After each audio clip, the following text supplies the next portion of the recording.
Élevez les mains et adorez-le. Remerciez-le et exaltez-le ce matin. Béni soit ton nom. Merci Jésus. Au nom précieux de Jésus, nous avons remercié.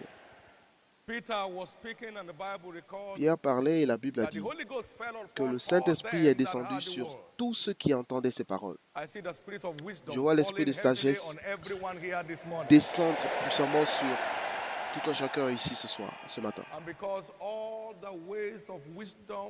Et parce que toutes les voies de la sagesse sont agréables et tous ces sentiers sont paisibles. Donc cela veut dire qu'avec la sagesse, il n'y a pas de tension. Les crises sont en état d'arrestation. Par l'esprit de sagesse qui vient sur chacun aujourd'hui, toute tension autour de vous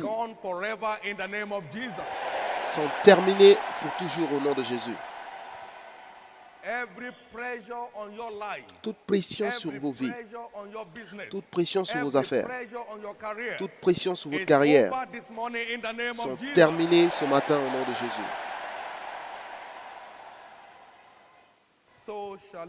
Ainsi soit-il. Au nom précieux de Jésus.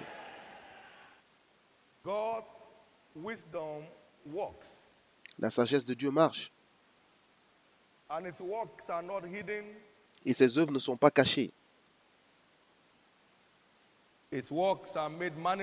Ses œuvres sont rendues manifestes afin que tout le monde voit. Pendant le ministère terrestre de Jésus, il a dit, mais les gens s'exclamaient en disant, quelle est cette sagesse en sorte que de si grandes œuvres soient rendues possibles par sa main. Donc le produit de la sagesse sont tangibles, elles sont palpables. La sagesse de Dieu, ce n'est pas seulement la sagesse de parole, mais la sagesse des œuvres. La sagesse de Dieu fait faire des choses. La sagesse de Dieu génère des produits tangibles.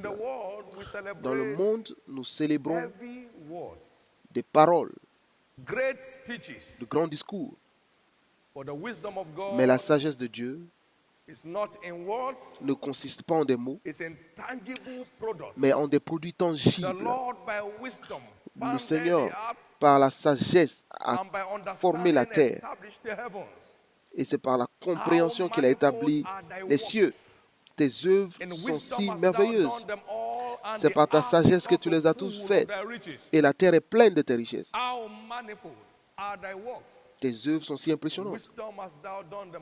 Et c'est par la sagesse que tu les as faites. La terre est pleine de tes richesses. La sagesse de Dieu a toujours des preuves tangibles. Et je crois qu'à travers ce mois et les enseignements que Dieu nous envoie, votre vie ne manquera plus des preuves tangibles de la sagesse divine. Au nom précieux de Jésus-Christ. À Dieu soit toute la louange. Est-ce qu'on peut tous ouvrir nos Bibles dans Proverbes 3, le livre des Proverbes, chapitre 3, et nous lisons à partir du verset 13. Heureux l'homme qui a trouvé la sagesse et l'homme qui possède l'intelligence. Car le gain qu'elle procure est préférable à celui de l'argent et le profit qu'on en tire vaut mieux que l'or. Elle est plus précieuse que les perles et elle a plus de valeur que tous les objets de prix. Dans sa droite est une longue vie. Dans sa gauche, la richesse et la gloire. Ses voies sont des voies agréables et tous ses sentiers sont paisibles. Elle est un arbre de vie pour ceux qui la saisissent et ceux qui la possèdent sont heureux. Il est une chose de trouver, mais c'est une autre chose de maintenir, de garder. C'est une chose de trouver, c'est une autre chose de garder.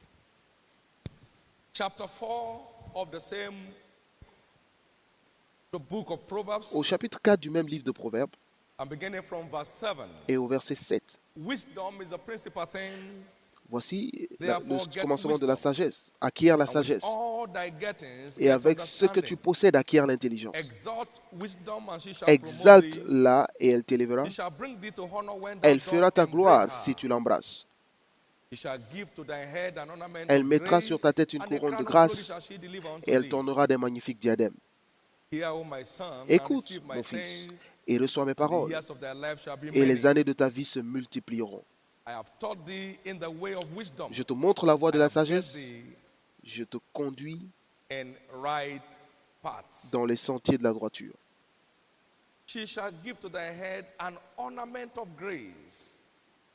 Elle mettra sur ta tête une couronne de grâce et elle t'ornera des magnifiques diadèmes.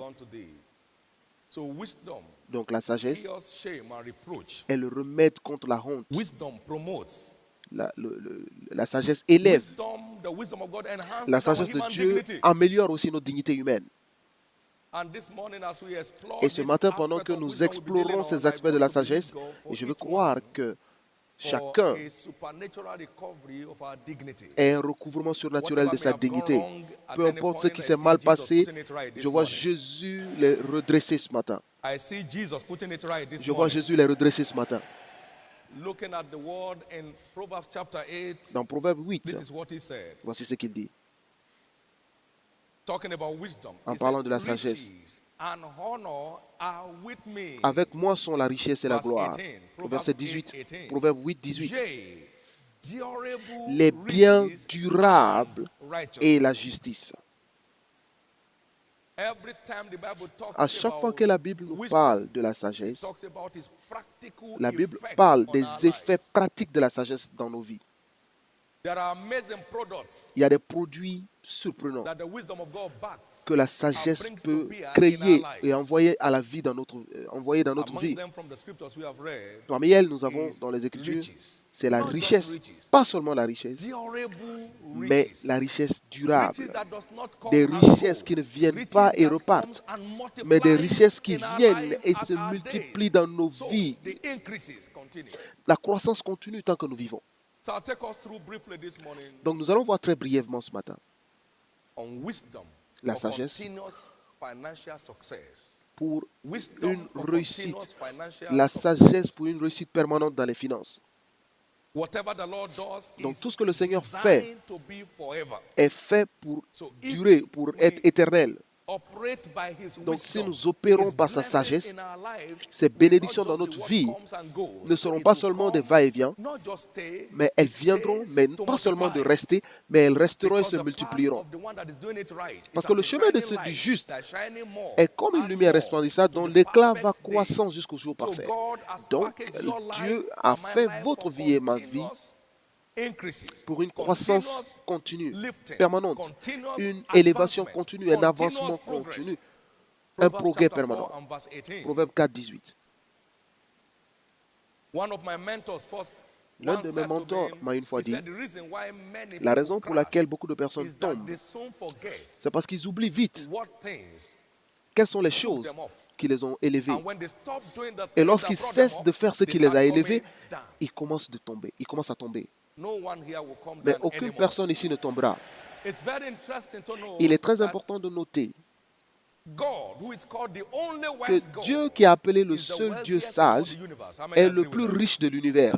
Combien de personnes sont d'accord? Il dit, l'or et l'argent m'appartiennent, dit l'Éternel.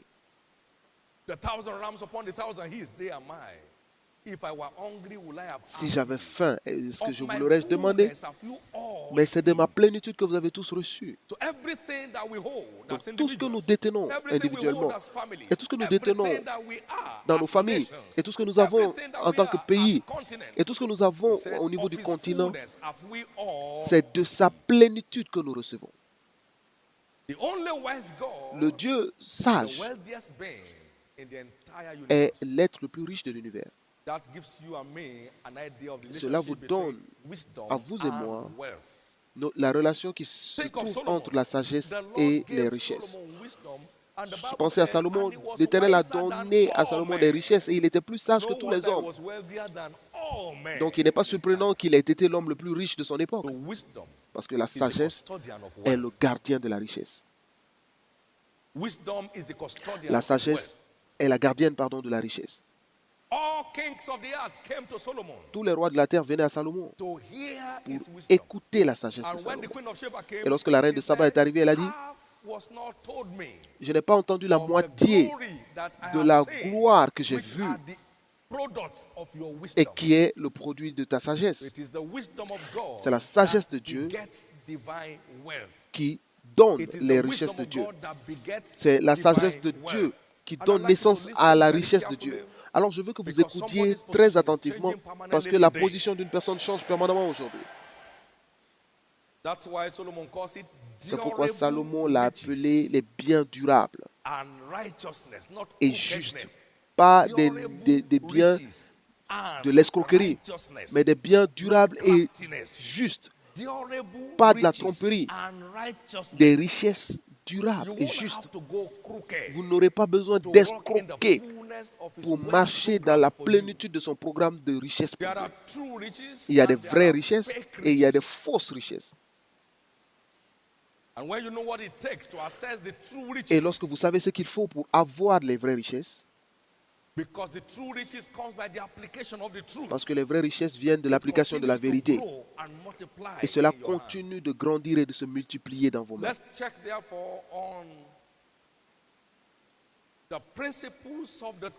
Maintenant, nous allons voir les principes de la vérité qui garantissent l'accès aux vraies richesses.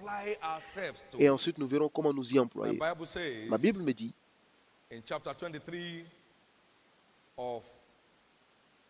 dans Proverbe 23, et lorsque vous lisez ces Écritures, je veux que nous ouvrions nos cœurs à ce que Dieu nous dit. Proverbe 11, Proverbe 11, 25.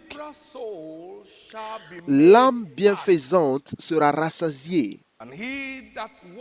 et celui qui arrose sera lui-même arrosé. Sera lui-même arrosé. L'âme bienfaisante sera rassasiée. La sagesse de Dieu est emballée sous forme écrite dans la Bible. Luc 11, 49 nous définit la parole de Dieu comme la sagesse. Et la sagesse de Dieu dit. Et la sagesse de Dieu dit. Donc la parole de Dieu est aussi la sagesse de Dieu.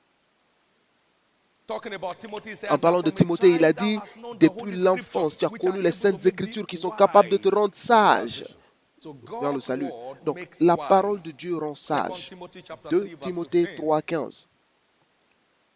Les commandements de l'Éternel sont justes, sont sûrs, et ils rendent sage le simple. Elle rend sage. David a dit, c'est à travers tes commandements que tu m'as rendu plus sage que mes ennemis, parce qu'elles sont toujours avec moi. Donc la parole de Dieu nous rend plus sages que le monde. En lisant dans la sagesse de Dieu, nous avons vu que notre accès aux richesses a sa fondation dans la bienfaisance. Il a dit à Abraham, je te bénirai et tu seras une bénédiction. Je te bénis pour que tu deviennes une bénédiction à ton monde. Genèse 12, versets 1 à 3. Il dit, je vais te bénir afin que tu deviennes une bénédiction pour ton monde. Donc, tu n'es pas simplement béni pour être un possesseur, mais tu es béni pour être un distributeur. Je parle de ton accès aux vraies richesses, à la vraie richesse. Nous vivons dans une culture de consommation où tout le monde cherche ce qu'il faut saisir ou alors quoi prendre. Dans le règne animal, il est connu que les animaux vivent uniquement que pour manger. Il n'y a aucun autre plan dans le règne animal que de chercher la nourriture. Si vous pouvez attentivement les examiner et savoir quelle est leur raison d'être, c'est vivre pour manger. Tous les matins, ils se lèvent. Toutes ses pensées, c'est quoi consommer. Lorsque nous vivons pour manger, alors nous n'avons rien de mieux que les bêtes sauvages. Nous ne vivons pas pour manger, mais nous mangeons pour vivre. Nous mangeons pour nous garder en forme et rester debout. Ce n'est pas la raison de vivre. Mais nous vivons pour être des bénédictions. Nous vivons pour ajouter de la valeur. Et c'est très important. C'est ce que la parole de Dieu nous dit. Je te bénirai et tu seras une bénédiction. Et chapitre 13, verset 2, il parle en parlant d'Abraham. Et Abraham est devenu très riche. En bétail, en or, en argent. Chapitre 24, verset 1. Et Abraham avait vieilli en âge, et l'Éternel l'avait béni en toutes choses. Et nous l'avons vu. Comment il courait derrière des visiteurs pour être une bénédiction. Mais attendez, ne partez pas. Vous devez prendre quelque chose à manger. Et lorsqu'il était une bénédiction, les bénédictions de Dieu ont commencé à s'accroître dans sa vie. Donc, à la racine de la vraie richesse se trouve la bienfaisance. Et dans ce même Proverbe 11, au verset 24, il dit, tel qui donne libéralement, mais devient plus riche, et tel qui épargne à excès, ne fait que s'appauvrir. Donc, être une bénédiction est ce qui garantit l'écoulement de ces bénédictions dans notre vie. Donc, tant que vous êtes une bénédiction, ces bénédictions ne cesseront jamais de couler. C'est crucial. Tant que vous continuez de décharger, vous continuerez de recevoir de nouveau.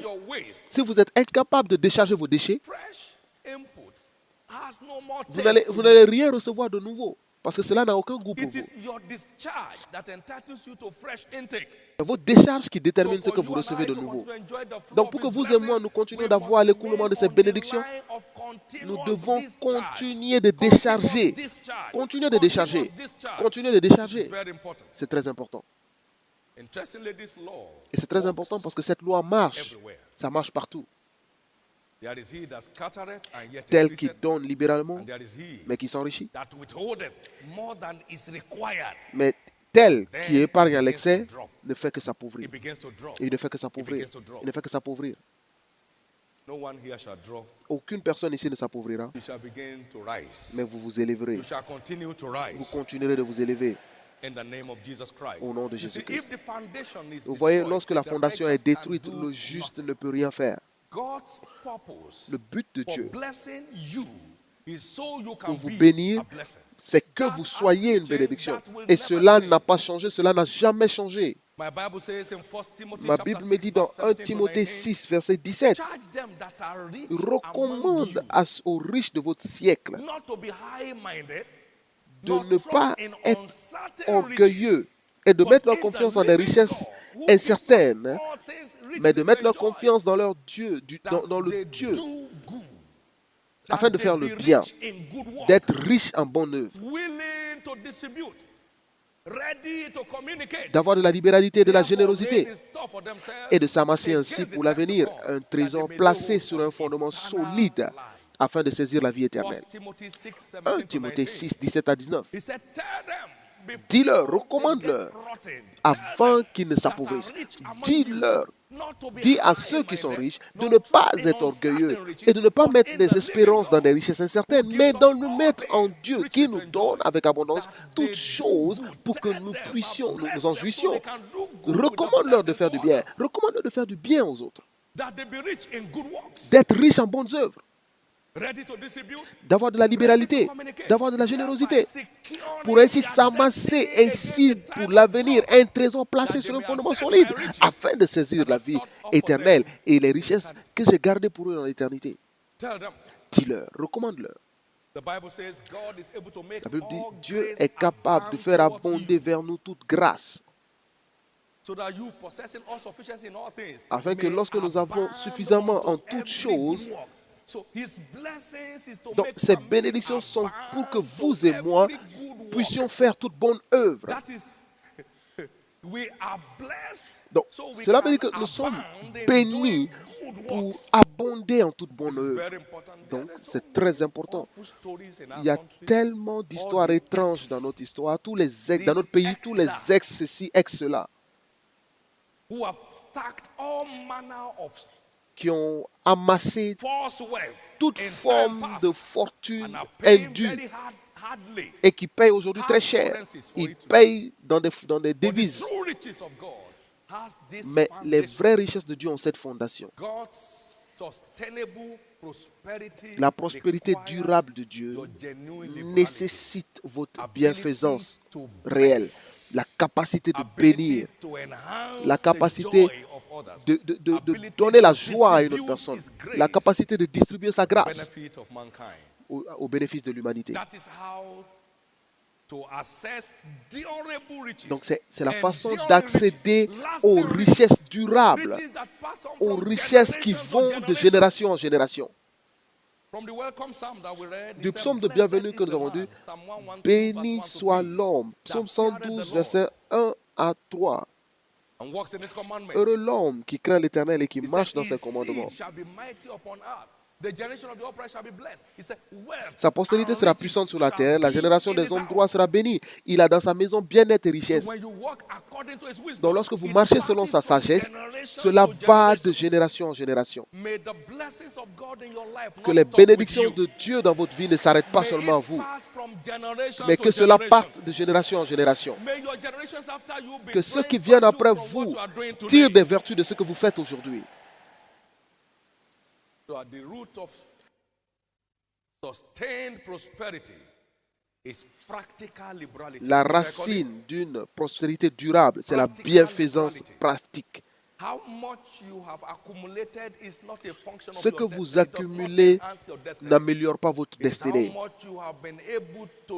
mais c'est ce que vous êtes capable de distribuer discrètement qui garantit votre distinction dans votre marche avec Dieu. Peut-être que ceci vous aidera.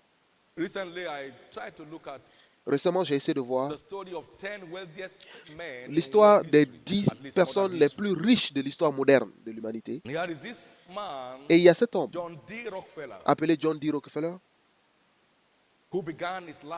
qui a commencé sa vie dans la crainte de l'Éternel. À son époque, il gagnait 2,49 $. Il est dit que 50% de ses revenus étaient donnés à l'église. Combien? Et parmi les 10 personnes qui sont citées, il était le numéro 1. Et sa fortune équivalait à 200 milliards de dollars. Combien? 200 milliards de dollars.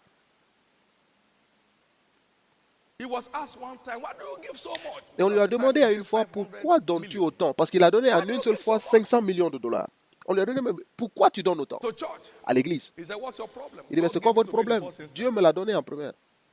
Il était le premier à me donner.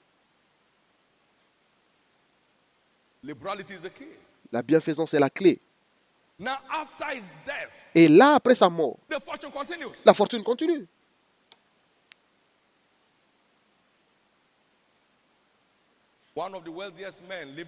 L'un des hommes les plus riches de notre époque, j'ai aussi lu dans cette histoire, sa femme et lui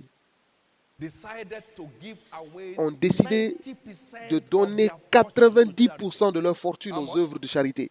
Combien? Pas des petites fortunes, mais des milliards. Donc aujourd'hui, attaquons le palu dans ce pays. Demain, on attaque le sida. Bon, on donne 500 millions pour telle chose. La bienfaisance est la clé, que ce soit dans le royaume ou hors du royaume. L'âme bienfaisante sera rassasiée et celui qui arrose sera aussi arrosé. Les États-Unis aujourd'hui donnent la plus grande contribution aux œuvres de charité dans le monde. Donc, ils ne sont pas surpris de là où ils sont. Qu'est-ce que les pays africains donnent? Ils s'alignent pour recevoir et pour mendier. Et c'est pourquoi nous sommes où nous sommes. Parce que les Écritures ne peuvent pas être rompues. Votre église n'est pas bénie par hasard. Un homme sage a une fois dit, il dit, les hommes insensés parlent de chance, mais les hommes sages parlent de cause à effet. Les insensés parlent de chance. Le succès, c'est juste une question de chance. Demandez à quelqu'un qui échoue. C'est son jugement. Donc le succès, c'est une question de chance. Demandez à quelqu'un qui a échoué, un perdant. Lorsque tous les ministères mendient leurs visiteurs, les gens qui les visitent parce qu'ils ont des peaux blanches, dès qu'ils voient un étranger, ils commencent à déployer leurs besoins. Donc ils restent nécessiteux. Mais notre ministère, depuis le début, aucune personne n'est venue sur notre plateforme sans recevoir une semence qui dépend de notre niveau à l'instant T. Vous savez pourquoi nous n'aurons jamais besoin d'aide étrangère pour quoi que ce soit? Parce que nous les avons donnés lorsqu'il n'y avait presque rien. Nous avons donné à un homme de Dieu une semence en 87 et il a dit, c'est la plus grande semence que j'ai reçue en mes 27 ans de ministère dans le monde, en 87. Et quel genre de personne n'est pas encore arrivé ici? La première chose que nous faisons, c'est de payer ton billet d'avion et après la semence arrive. Que tu prestes dans 20 endroits, peu importe. Si vous avez été invité ici, c'est dans notre obligation de le faire. Mais tous les pays africains célèbrent leur statut de pauvreté. Même entre eux, il n'y a aucun pays qui soit dans le besoin et qu'un autre trouve que c'est l'opportunité pour eux de donner. Non. Celui qui retient plus que nécessairement s'appauvrit. Que ce soit dans la famille ou un individu ou une affaire, il s'appauvrit. Que tous les chefs d'entreprise pensent aujourd'hui à comment assurer les frais de scolarité d'une personne qui ne part pas à l'école. Ayez un budget de bienfaisance et vous verrez comment Dieu commencera à faire progresser sa prospérité dans votre vie. C'est comme ça que ça marche. La pauvreté de l'Afrique est due à ce sujet. C'est la mentalité de pauvreté qui rend pauvre et qui garde pauvre. Parce que tel qu'un homme pense en son cœur, ainsi il est. Il est comme sont les pensées de son cœur. La première offrande que j'ai reçue dans les missions étrangères, c'était dans mon cœur de le s'aimer entièrement. Et lorsque j'ai reçu cette semence, j'ai entendu l'homme de Dieu me dire, il a dit, cette main ne connaîtra jamais la sécheresse. Combien était cette semence? Mais la bienfaisance est la clé pour une prospérité durable. Je te bénirai et tu seras une bénédiction. Et lorsque tu cesses d'être une bénédiction, mes bénédictions cesseront de s'écouler. Que nous soyons tous délivrés de la mentalité de consommateur du noir qui prend son chapeau en main en train de mendier à travers le monde. N'êtes-vous pas heureux que cette église n'ait jamais écrit à un homme pour demander de l'aide? Une personne m'a une fois demandé il y a quelques années aux États-Unis, il dit, mais quels sont les besoins de votre ministère? J'ai crié, notre ministère n'a pas de besoin. En 87. Tous ceux qui vous font croire que vous êtes pauvre, ils vous maintiennent dans la pauvreté. Vous ne pouvez pas tomber malade tant que vous ne vous sentez pas malade. Ou vous ne pouvez pas devenir pauvre tant que vous ne vous sentez pas pauvre. C'est votre sensation de pauvreté qui vous maintient dans la pauvreté. Oh, vous êtes pauvre. Oui, je suis pauvre. Bon, tu as besoin d'aide? Pardon, aide-moi. Et c'est la sagesse de Dieu pour des richesses durables. Pas la perspective nigériane ou alors la perspective africaine. Voici la perspective biblique. Si vous voulez une prospérité durable, alors recevez la grâce aujourd'hui d'être libéral, d'être bienfaisant. Je peux vous entendre dire Amen. Le deuxième principe pour les richesses durables est appelé la diligence ou l'habileté. La diligence. La sagesse de Dieu dit dans Proverbe 13, verset 11, Les richesses mal acquises diminuent, mais celui qui amasse peu à peu s'enrichit, l'augmente. Donc le travail est une exigence pour accéder à des richesses durables. C'est pourquoi les dons qui vous ont faits dans une économie ne sont pas calculés, ou alors ce ne sont pas des produits, donc cela n'est pas ajouté à votre PIB. C'est un don à vous. Mais cela n'a pas été créé par un bien ou un service. Donc, cela n'est pas calculé dans le PIB. Cela n'est pas inclus. Cela n'est pas considéré dans le calcul du PIB. Parce que c'est un don, le produit intérieur brut. Mais lorsqu'on faisait des échanges par troc, vous comprendrez, si vous n'envoyez rien au marché, vous ne pouvez rien ramener. Donc, vous avez 5 ignames que vous amenez au marché, vous allez négocier la quantité d'huile de palme que vous allez ramener, parce que c'est ce que vous voulez. On vous donne l'huile de palme en échange de vos tubercules d'igname. Mais si vous n'amenez rien au marché, vous partez justement comme un spectateur pour voir comment les gens échangent. Vous ne pouvez pas retourner avec quelque chose. Donc, il n'y a rien de mystique au sujet de l'argent. C'est simplement un moyen d'échange. C'est un moyen d'échange de biens et services. Si vous ne faites rien, alors vous ne pouvez rien goûter. Quelqu'un comprend ce que je dis?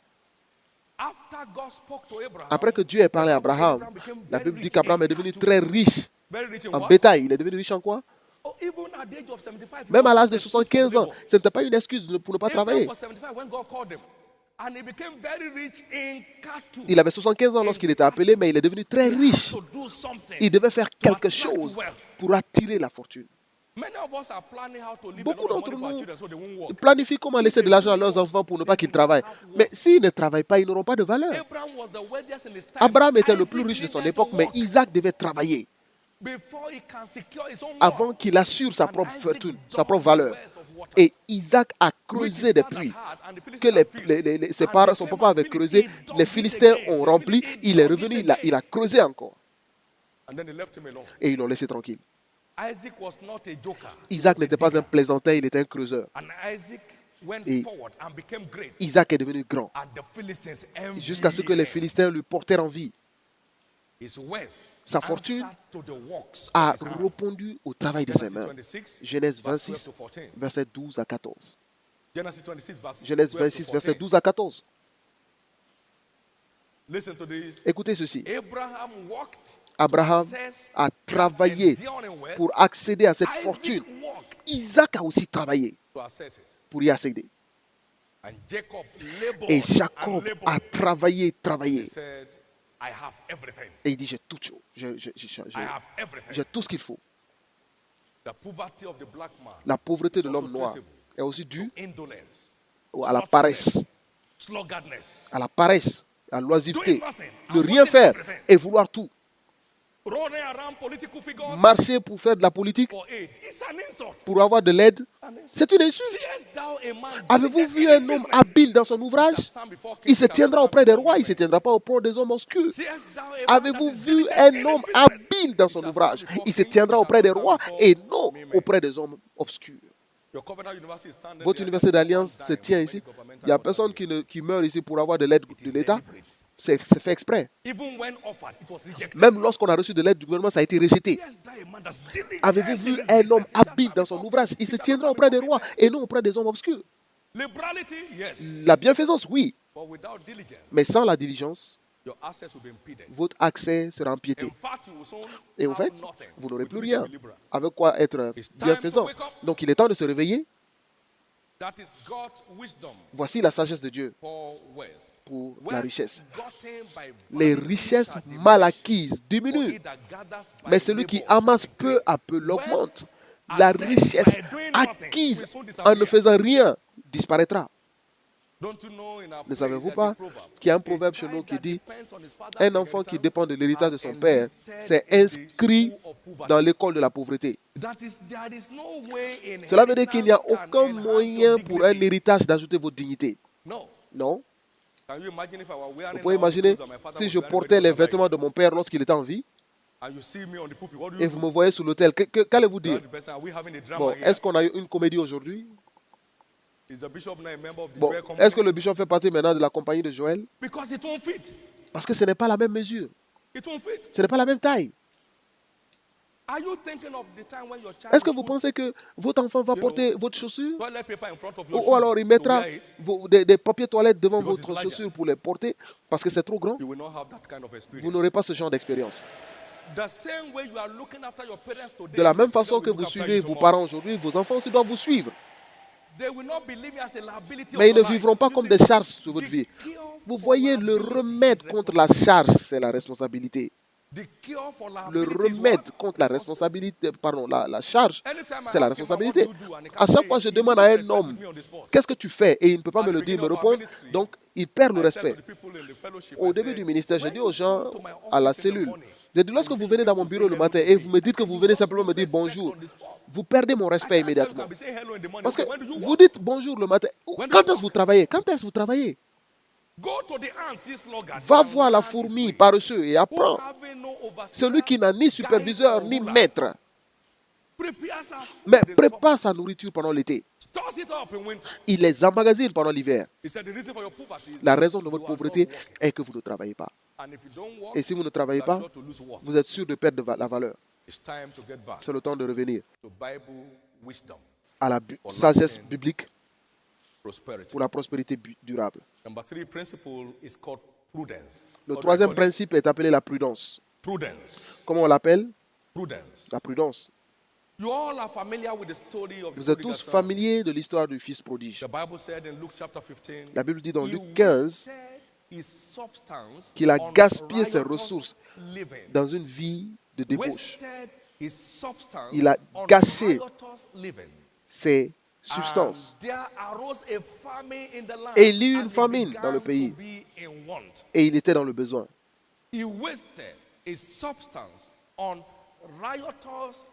Il a gaspillé toutes ses richesses. Et il était dans le besoin. Verset 14. Lorsqu'il eut tout dépensé, une grande famine survint dans ce pays. Et il commença à se trouver dans le besoin. Et au verset 13, peu de jours après, le plus jeune fils, ayant tout ramassé, partit pour un pays éloigné où il dissipa son bien en vivant dans la débauche. Il a dissipé tout. Il dépensait sans aucune intelligence. Des gaspillages. Une vie sans budget. Il dépense par impulsion. Combien vous dépensez sur le téléphone? Non, je ne sais pas. Il y a des mois, je dépense... Combien, vous faites?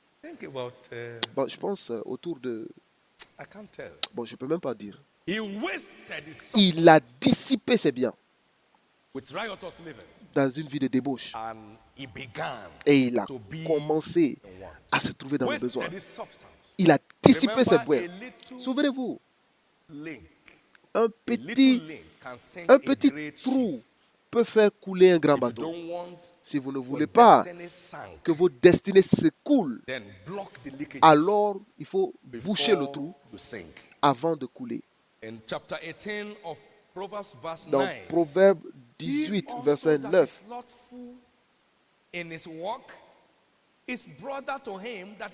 celui qui est paresseux dans son ouvrage est aussi le frère. Il dit, celui qui se relâche dans son travail est frère de celui qui détruit. Cela veut dire que le paresseux et le gaspilleur ont le même héritage. Partout où le paresseux termine, c'est aussi là où le gaspilleur termine. Et nous savons que l'héritage du paresseux, c'est la pauvreté. Donc, un peu de sommeil, un peu de somnolement, et la pauvreté viendra. Donc, la pauvreté est l'héritage du paresseux. Cela veut dire que l'héritage est aussi... la pauvreté est l'héritage du gaspilleur. Tout gaspilleur aujourd'hui termine mendiant demain. Le paresseux ne sème pas à cause du froid. C'est pourquoi il mendie au jour de la récolte et il n'a rien. Proverbe 13, 4. Cela veut dire que tout paresseux aujourd'hui termine mendiant demain. Cela implique que tout gaspilleur aujourd'hui est sûr de devenir mendiant demain. La mentalité de gaspillage qui caractérise notre culture, c'est une chose moderne. Parce que nos parents ont bâti des maisons sur de l'argent que vous ne pouvez même pas toucher. Ça venait un à un. Ça venait un aujourd'hui, un demain. Mais ils étaient capables de bâtir des maisons. Vous n'êtes pas nés sous des arbres parce qu'ils n'étaient pas des gaspilleurs. Ils travaillaient et ils étaient des ennemis du gaspillage. Donc ils étaient capables d'envoyer leurs enfants à l'école au milieu de la famine. Il y a des gens aujourd'hui qui gagnent de grandes sommes d'argent, mais n'ont aucun terrain nulle part. Cela est gaspillé dans une vie de débauche. Il y a beaucoup de personnes, leurs factures de téléphone sont plus que leur loyer. Pour certains ici, leur facture de téléphone est supérieure à ce qu'ils mangent en nourriture à la maison. Et ils ne parlent pas d'affaires. Allô? Allô? Oh, d'accord, j'arrive. Je suis sur une autre ligne. Attends un instant. Jour et nuit, ils gaspillent leurs ressources avec une vie de débauche. Le secrétariat de votre église ici a une facture de téléphone. Lorsque cette facture est atteinte, les téléphones sont éteints. Il n'y a pas d'alarme. Les téléphones sont éteints lorsqu'on dépasse ce niveau. Montre-moi un gaspilleur aujourd'hui et je prophétise que c'est un mendiant que vous voyez demain. Des gens qui n'ont aucune affaire à faire avec le téléphone, ils en ont deux. Vous ne faites aucune affaire du tout. Certains n'ont même pas de travail, ils ont un téléphone. Pour faire quoi? Mais dites-moi, pour faire quoi? À l'université d'Alliance, on trouve un téléphone dans ton sac. Tu es diplômé. Ce n'est pas permis selon les principes. Parce que vous ne devez pas avoir de téléphone, vous n'avez aucun revenu. Nous les emballons, nous les préparons pour la dignité. Parce que les hommes insensés parlent de chance, mais les hommes sages parlent de cause à effet. La prudence est une exigence pour des richesses durables. Comment je les appelle? Les richesses durables. La sagesse est une exigence pour des richesses durables. La sagesse est une exigence pour des richesses durables. La prudence est une exigence pour des richesses durables.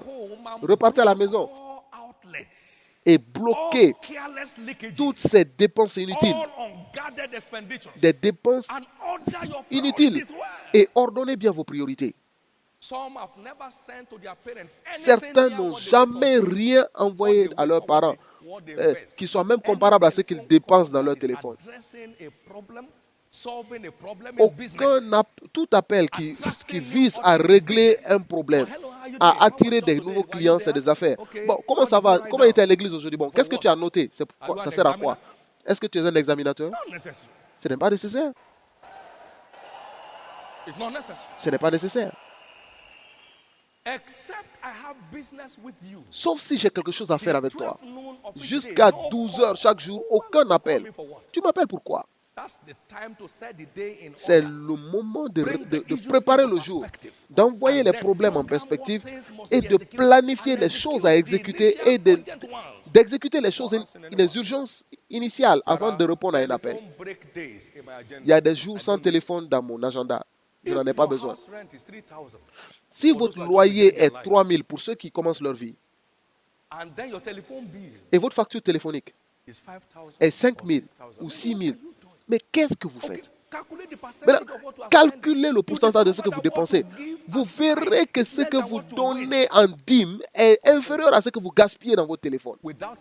Sans aucune promesse. Sans aucun retour sur l'investissement. Retournons là, retournons-y. Et mettons de l'ordre dans notre approche. Il y a tellement de gâchis dans le pays, tellement de gâchis. Je ne suis pas sûr que le gouvernement ait résolu le problème.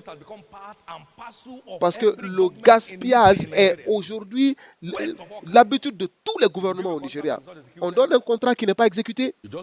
Bon, vous donnez simplement à une autre personne et l'autre contrat est déjà gaspillé. Vous pouvez imaginer, on te donne le travail à faire et que tu ne le fasses pas. Même si tu vas sur la mer, on va te chercher. Dieu est fidèle. Tu dois déclarer la guerre contre le gaspillage parce que votre destinée n'est pas un gaspillage. Déclarez la guerre contre le gaspillage pour que votre destinée ne soit pas gaspillée. Il dit rassembler les restes pour que rien ne soit perdu. Combien se souviennent de cette histoire? Jean 6, après avoir nourri 5000, Jésus a dit rassembler tous les restes. Rassembler tous les restes pour que rien ne soit perdu. Quelqu'un dise rien. Donc vous devez être tellement conscient sur vos dépenses pour que rien, aucune perte n'est autorisée. Aucune perte n'est autorisée. Pour que rien ne soit gaspillé. Pour que rien ne soit gaspillé. Ésaïe 52, verset 13, on se prépare à terminer. My servant shall deal prudently. And what will happen to him? He shall be exalted and extolled. Mon serviteur se conduira prudemment.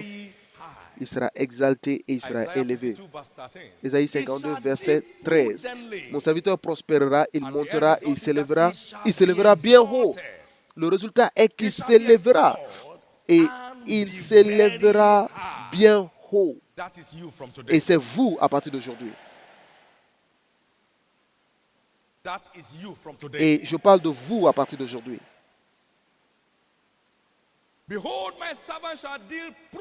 Voici, mon serviteur prospérera. Et il montera, il s'élèvera et il s'élèvera bien haut. Repartons chez nous aujourd'hui et rassemblons tous les restes pour que rien ne soit gaspillé. L'un de mes fils dans le Seigneur ici a partagé un témoignage. Après avoir entendu un enseignement comme ça, il est parti. Il a coupé tous les canaux de gaspillage et il est revenu ici partager son témoignage pour dire combien d'actions il a acheté dans combien d'entreprises avec le même argent qu'il gaspillait avant.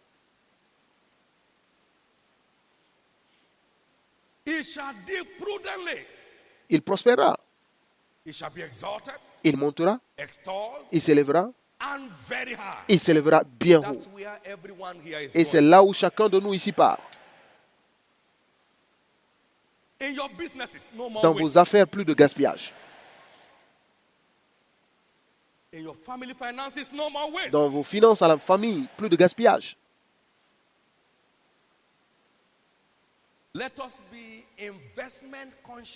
Ayons la conscience d'investissement. Que vous investissez dans la vie des pauvres ou vous investissez dans le royaume. Vous accomplissez votre obligation envers vos parents et votre responsabilité dans votre famille. Voici des investissements d'alliance qui vous aident à éviter le gaspillage dans votre vie.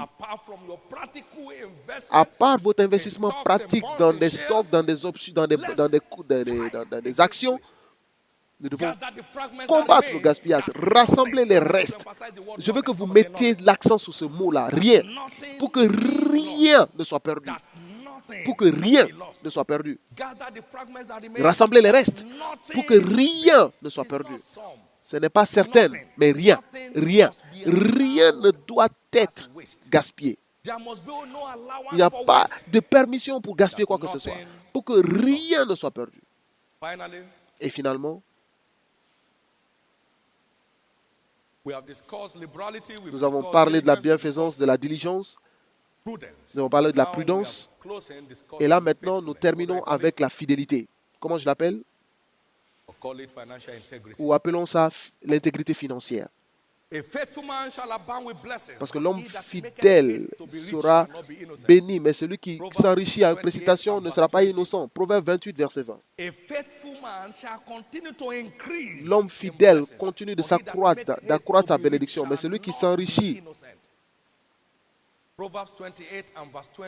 un homme fidèle est complet de bénédiction, mais celui qui a hâte de s'enrichir ne reste pas impuni.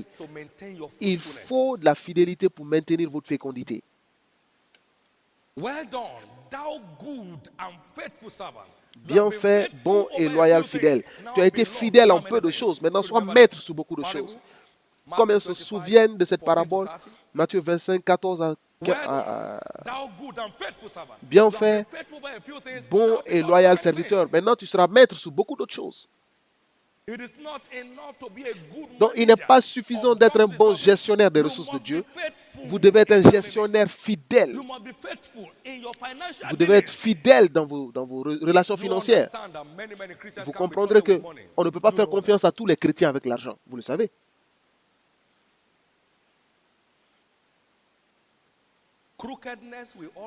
L'escroquerie disqualifiera toute personne de porter une couronne dans le royaume. Vous ne pouvez pas manger votre gâteau et l'avoir encore. Il faut marcher dans la vérité pour avoir cette couronne. Vous devez embrasser l'intégrité financière. Jérémie 17, verset 10. As the ostrich lays egg and hatches them not, so is he that gets riches and not by right. Comme une perdrix qui couvre des œufs qu'elle n'a point pondus, tel est celui qui acquiert des richesses injustement. Au milieu de ses jours, il doit les quitter et à la fin, il n'est qu'un insensé.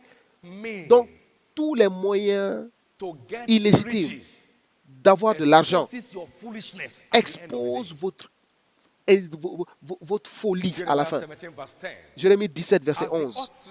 Comme une perdrix qui couvre des œufs qu'elle n'a point pondus, tel est celui qui acquiert des richesses injustement. Au milieu de ses jours, il doit les quitter et à la fin, il n'est qu'un insensé. Donc, inscrivons-nous dans l'intégrité financière. C'est une voie pour continuer de jouir de ses richesses durables. Et souvenez-vous de l'histoire de Job. La femme lui a dit, mais est-ce que tu continues de tenir ton intégrité? Mais maudit Dieu est mort. Donc l'intégrité était l'identité de Job. Et il est devenu l'homme le plus riche de son époque. Il est devenu l'homme le plus riche de son époque. Job 2, verset 8. Est-ce que tu gardes toujours ton intégrité? Donc, garder votre intégrité vous qualifie pour des richesses durables. Dites des richesses durables. Toutes les attaques qui sont venues contre Job n'ont pas érodé son destinée, mais il est revenu. Parce que l'intégrité vous préserve. Contenons cela fermement. Est-ce que vous tenez toujours à votre intégrité? Tu tiens toujours à ton intégrité, alors maudit Dieu et meurt.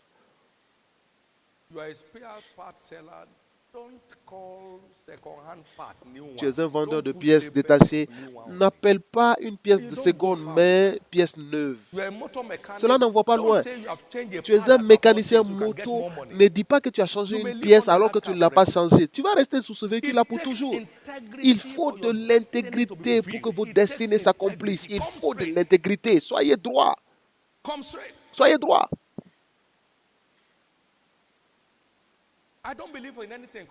Je ne crois pas à ce qu'on appelle le facteur nigérian. C'est votre facteur. C'est vous. Est-ce que tous les Nigérians sont des escrocs? Non, ce n'est pas un facteur nigérien.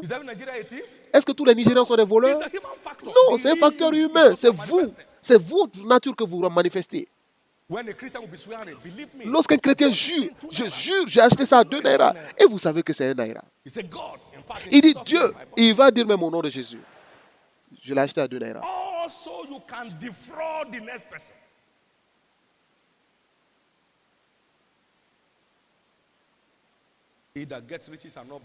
Celui qui acquiert des richesses injustement, il l'abandonnera au milieu de ses jours et à la fin, il sera comme un insensé. Vous allez comprendre que la réduction de la durée de vie de certaines personnes dans notre partie du monde, c'est à cause du manque d'intégrité financière. Parce que si vous n'êtes pas intègre, cela diminue votre vie. C'est une maladie mortelle. Il le laisse au milieu de ses jours et à la fin, il est quoi? Il est comme un insensé.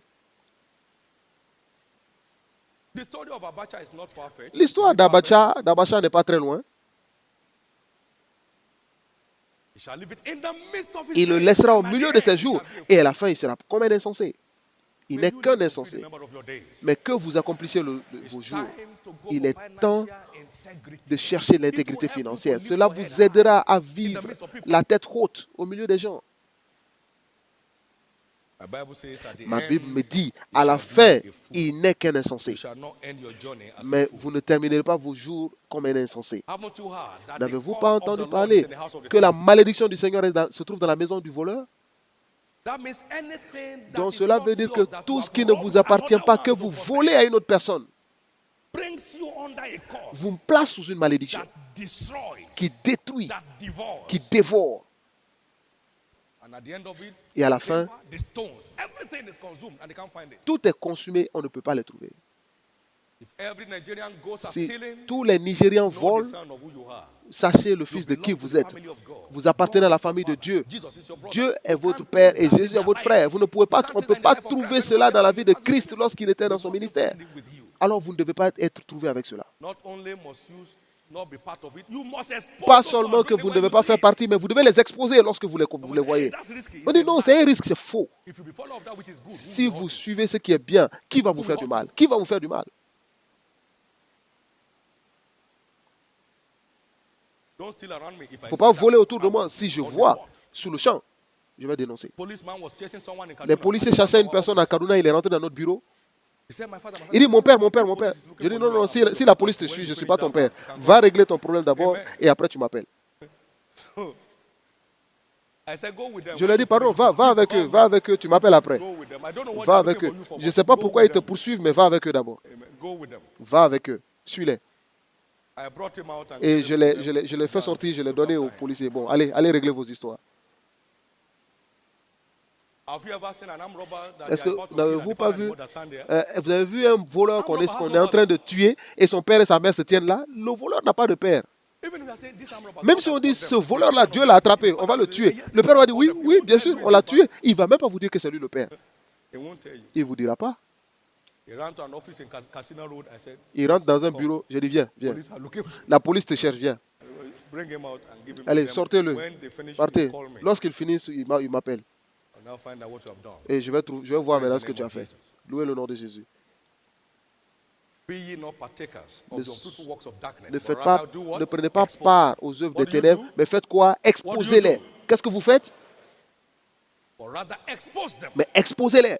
Au contraire, il est temps pour eux d'avoir peur partout où ils vous voient. Il est temps pour eux d'avoir peur de vous. Ah, si tu fais ça, cet homme, il va te dénoncer. Il faut l'intégrité financière pour avoir notre destinée préservée. Est-ce que je peux vous entendre dire Amen si vous y êtes?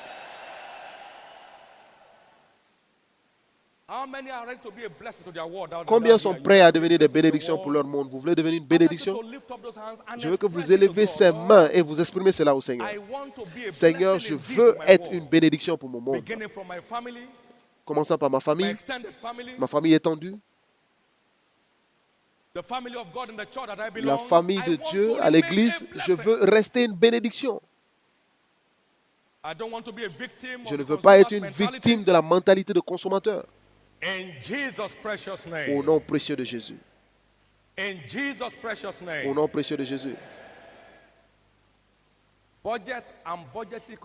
Le budget et le contrôle budgétaire est la façon la plus simple de vaincre le gaspillage. Si vous savez ce que vous avez prévu pour ça et que vous vous permettez d'être guidé par ce budget, le gaspillage sera doublement évité. Si, à cause de votre niveau, 3000 naira, c'est votre facture de téléphone que vous pouvez aborder. Vous essayez de suivre cela strictement que pour vos affaires. Et vous verrez, vous allez vous envoler. J'ai eu quelque chose de très humble le dimanche dernier d'un journal londonien. Et le journal disait, à travers une recherche, ils ont vu que 25% des interruptions dans notre journée de travail sont dues au téléphone. C'est un quart de la journée qui est perdue par des interruptions téléphoniques. Et cela affecte aussi le quotient intellectuel à cause intermittent disruptions. des interruptions intermittentes. It is stated by this paper, Et this cela, Thursday paper, cela a été that publié 10 dans un points, journal du jeudi, our IQ dropped 10 points et que notre quotient through this intellectuel interruption, s'affaiblit as de 10 against points. 4 points through hard drug. Et cela perd 4 points par des drogues This is Daily fortes, Mail, London. mais elle perd 10 points par des And here interruptions we're talking about téléphoniques. wisdom. Et c'est le Daily Mail qui l'a publié à Let's Londres. watch it. Et là, nous parlons de sagesse. Observons Let's cela. watch it. Observons cela. We were living before this telephone came. Nous avons vécu avant que ces téléphones-là ne viennent. Faisons attention. We shouldn't watch it. Destroy the labor Ne, of our ne life. laissez Let's watch pas it. le téléphone détruire notre travail, le travail de toute une vie. Faisons attention. There are even families today that have for their children. Il y a même des familles qui donnent des téléphones à leurs enfants We join in wasting. à l'école primaire pour joindre School fees is 3,000. Telephone is 3,000 per month. les frais de scolarité, c'est So at 3 the 000. end Le of the téléphone month, aussi, you c'est find 3 000. telephone is 9,000, is 12,000. Et à la, School fees is still remaining à la 3,000. fin du mois, le téléphone atteint 12 000 et les frais de scolarité Somebody 3 is 000. breaking through right here. Mais quelqu'un perce ici. There are other numerous avenues of waste. Il y a d'autres moyens, il y a Pray that the d'autres wisdom of voies God de will unfold gaspillage. to everyone in the Mais name je of Jesus. prie que la sagesse de Dieu les dévoile à chacun au nom de Jésus. Our covenant responsibilities to Nos our parents, responsabilités d'alliance envers nos parents, to our immediate household, envers nos familles immédiates, to the needy around us, aussi aux nécessités autour de to nous, the church of Christ, à l'Église de Christ, the kingdom of God. au royaume de Dieu. We shall not fail Nous in n'échouerons them pas through waste à in the les name of accomplir Jesus à Christ. cause du gaspillage au nom de Jésus. And because God has said that Et my parce que servant Dieu shall a do dit prudently, he shall be que exalted. mon serviteur prospérera et il sera exalté. Par la vertu de la prospérité de la prudence, je déclare votre I exaltation. decree your divine promotion Je déclare votre promotion divine. in the name of Au Jesus. nom de Jésus. Thank you, Heavenly Father.